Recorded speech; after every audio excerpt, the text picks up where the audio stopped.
وبركاته. الحمد لله وحده والصلاة والسلام من لا نبي بعد. أما بعد أعوذ بالله من الشيطان الرجيم. بسم الله الرحمن الرحيم. وما خلقت الجن والإنس إلا ليعبدون.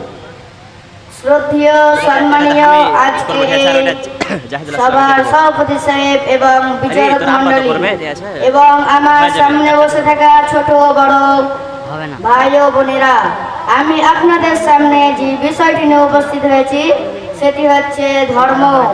ধর্ম কি জিনিস?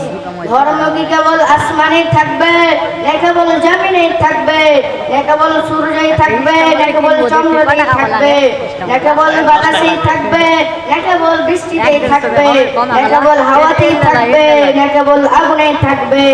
মোট কথা হলো পৃথিবীর দ্রব্যের জন্যই কিছু ধর্ম। মানুষ এমন একটি জিনিস, মানুষ এমন একটি জাত, তার কি কোনো ধর্ম নেই? মানুষ এমন একটি জাত, তার কি কোনো ধর্ম নেই? মানুষ এমন একটি জিনিস, মানুষ এমন একটি জীব, এই দুনিয়ার বুকে, দুনিয়ার ভিতরে তার মতো কেউ হতে পারে না, তার সমতুল্য কেউ হতে পারে না।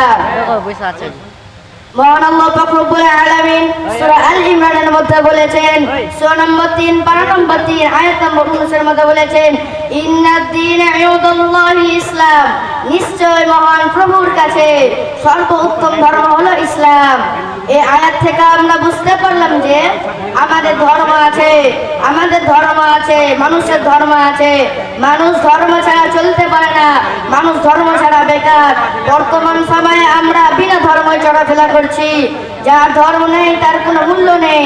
যেমন আপনাদেরকে একটা উদাহরণ দিয়ে বোঝায়, যেমন আপনি একটি মোবাইল কিনেছেন, আপনি সেই মোবাইলে কল করছেন, সেই মোবাইলে ফোন করা হচ্ছে না এবং ভিডিও দেখা হচ্ছে না, সেই মোবাইলে ভিডিও দেখা হচ্ছে না, তাহলে সেই মোবাইলকে আপনি মেকারের কাছে নিয়ে যে ঠিক করতে দিবেন।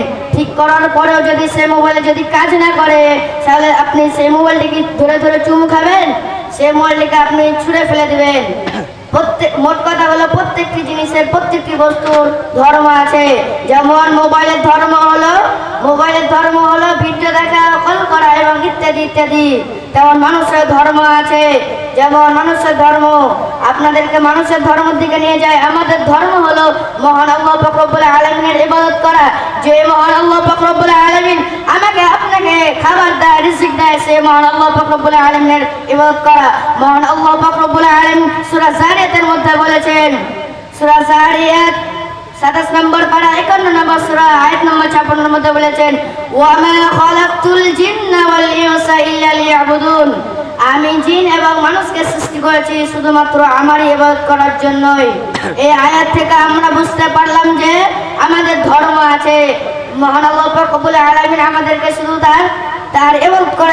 তার ইবাদত করার জন্য সৃষ্টি করেছেন। কিন্তু বর্তমান সময়ে আমরা হতভাগা মুসলিম যে আমরা মহান আল্লাহ পাক রব্বুল আলামিনকে চিনতে পারলাম না, আমরা মহান আল্লাহ পাক রব্বুল আলামিনের ইবাদত আমরা শিখলাম না। যদি যে মহান আল্লাহ পাক রব্বুল আলামিন আমাকে আপনাকে কত সুন্দরভাবে সৃষ্টি করেছেন, সেই মহান আল্লাহ পাক রব্বুল আলামিনকে আমরা সাজদা করি না। আমরা কাকে সাজদা করছি?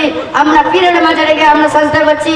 হিন্দুরা পূজা করে কার? দুর্গা, আর আমরা করছি কার? দরগা। অবশেষে দোয়া করি